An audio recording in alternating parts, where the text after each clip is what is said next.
साक्षी news नाटक और आप सभी का स्वागत है। आरएसएस प्रमुख मोहन भागवत जी ने 3 दिनों तक नई दिल्ली के विज्ञान भवन में एक व्याख्यान श्रृंखला को संबोधित किया। पहले दिन उन्होंने संघ की जो 100 वर्ष की यात्रा है उस पर जानकारी दी और अगले दिन उन्होंने भविष्य की जो रूपरेखा है संघ के कार्यक्रमों की उस पर जानकारी दी।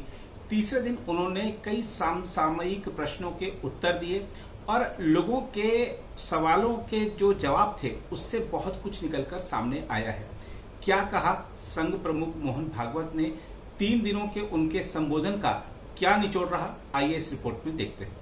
राष्ट्रीय स्वयंसेवक संघ की स्थापना को 1 शताब्दी पूरी होने जा रही है। यह अवसर केवल आत्ममंथन का नहीं बल्कि भविष्य की दिशा तय करने का भी है। नई दिल्ली के विज्ञान भवन में संघ प्रमुख मोहन भागवत ने लगातार 3 दिनों तक इसी संदर्भ में अपने विचार रखे। उनके वक्तव्य में अतीत का आत्मविश्वास भी था और भविष्य की चिंता भी।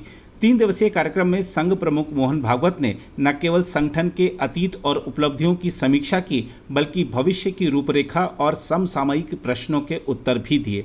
भागवत का वक्तव्य इस बात पर केंद्रित था कि संघ मात्र एक सामाजिक सांस्कृतिक संगठन नहीं है बल्कि भारतीय समाज के विकास, संतुलन और दिशा निर्धारण का सहभागी भी है। इसके अलावा अक्सर यह प्रश्न उठता है कि बीजेपी की राजनीति और आरएसएस का मार्गदर्शन एक ही सिक्के के 2 पहलू हैं, लेकिन भागवत ने स्पष्ट किया कि हम विशेषज्ञ अपनी शाखा में हैं, वे सरकार चलाने में विशेषज्ञ हैं। हम सुझाव दे सकते हैं, निर्णय उनका है। देखा जाए तो यह कथन राजनीतिक हस्तक्षेप की आशंकाओं को खारिज करता है और संघ की भूमिका को वैचारिक मार्गदर्शक तक सीमित बताता है। भागवत का यह कहना कि अगर हम तय करते तो बीजेपी अध्यक्ष के चुनाव में इतनी देर क्यों होती, यह टिप्पणी संघ और सत्ता के बीच के संबंधों पर एक रोचक संदेश भी देती है। इसके अलावा संघ प्रमुख ने 2 टूक कहा कि जब तक समाज के वंचित वर्ग स्वयं महसूस ना करें कि उन्हें विशेष अवसर की आवश्यकता नहीं है तब तक संघ आरक्षण का समर्थन करता रहेगा। उन्होंने जाति आधारित विभाजन को अप्रासंगिक बताते हुए कहा कि ऊपर वाले हाथ बढ़ाएं और नीचे वाले आगे बढ़ने की कोशिश करें। यह दृष्टिकोण भारतीय समाज के भीतर असमानताओं को पाटने के संघीय दृष्टिकोण को सामने रखता है। साथ ही भागवत का हर परिवार को 3 बच्चे वाला बयान जनसंख्या नियंत्रण की बहस में नया मोड़ भी लाता है। उनका कहना था कि 2.1 की औसत जन्म दर को व्यवहारिक रूप में 3 बच्चों के रूप में देखा जाना चाहिए। हालांकि साथ ही उन्होंने संसाधनों के संतुलन और प्रबंधन की आवश्यकता पर भी जोर दिया। इसके अलावा धर्म को व्यक्तिगत विकल्प बताते हुए उन्होंने कहा कि हिंदू और मुस्लिम को एक करने की बात ही क्यों, वे पहले से एक हैं, भारतीय हैं। भागवत ने यह भी स्पष्ट किया कि इस्लाम भारत में रहेगा और कोई हिंदू ऐसा सोच ही नहीं सकता कि इसे समाप्त होना चाहिए। लेकिन उन्होंने आक्रांताओं के नाम पर जगहों और सड़कों के नामकरण पर आपत्ति जताई और प्रेरणादायी व्यक्तित्वों जैसे डॉक्टर एपीजे अब्दुल कलाम के नाम पर नामकरण का सुझाव दिया।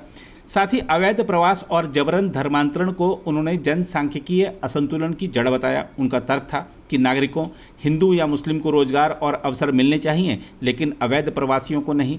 इस दृष्टिकोण में राष्ट्रहित और मानवता दोनों का संतुलन झलकता है। इसके अलावा भागवत ने कृत्रिम बुद्धिमत्ता यानी एआई और आधुनिक तकनीक के अवसरों और खतरों पर चर्चा करते हुए कहा कि तकनीक का मालिक इंसान होना चाहिए, न कि तकनीक इंसान की नियति तय करे।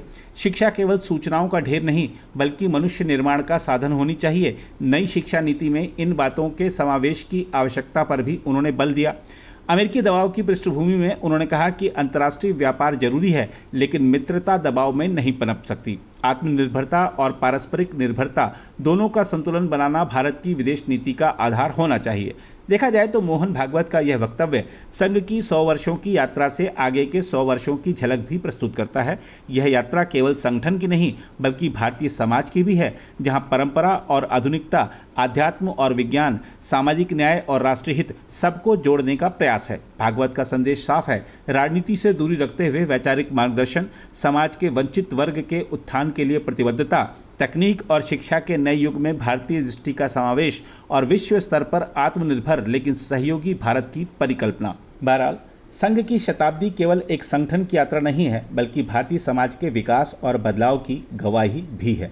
मोहन भागवत का संदेश यही था कि आने वाले समय में संघ राजनीति से परे समाज और राष्ट्र निर्माण की भूमिका निभाता रहेगा। प्रश्न यह है कि क्या संघ आने वाली पीढ़ियों को उस समन्वय और आधुनिक दृष्टि से जोड़ पाएगा जिसकी झलक भागवत ने दिखाई है। यदि हाँ, तो संघ की दूसरी शताब्दी न केवल भारत बल्कि पूरे विश्व में उसकी प्रासंगिकता को नई ऊंचाइयों तक पहुंचा सकती है। अगर आप भी लेना चाहते हैं देश दुनिया की तमाम जानकारी तो आज ही सब्सक्राइब करें हमारे चैनल को। साथ ही नीचे दिए बेल आइकन को जरूर दबाएं ताकि हर अपडेट आप तक पहुंच सके।